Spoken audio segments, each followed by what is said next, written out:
Hello, everyone, and welcome back to Hello Word, the podcast where we dive into the world of English words to help you expand your vocabulary and boost your confidence in using the language every day. I'm Alex, your host, and I'm so glad you're here with me today. Our word of the day is below.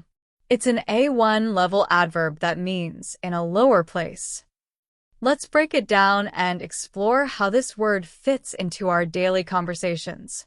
When we use below, we're talking about something that is in a position lower than another object or location.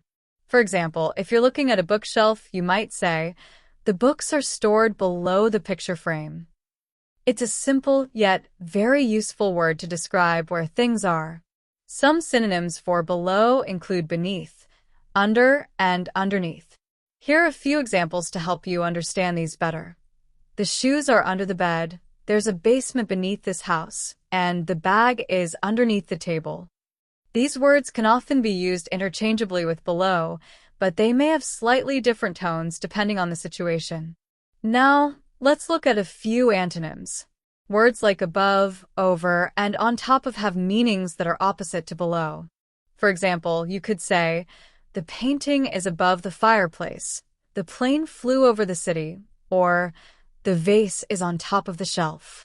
These words help us describe things that are in a higher place instead of a lower one.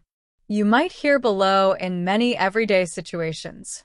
If you're reading an online article, you might see instructions like, "Check the comment section below." When giving directions, someone might say, "The parking garage is below this building." It's also common to use below when talking about measurements or temperatures like, "The temperature is below freezing today."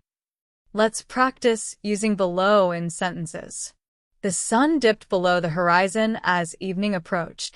Please scroll below to see more options. The elevator stopped on the floor below us.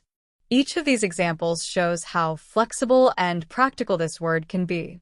To wrap things up, today we learned that below means in a lower place, and we explored its synonyms like beneath, under, and underneath, along with antonyms like above, over, and on top of.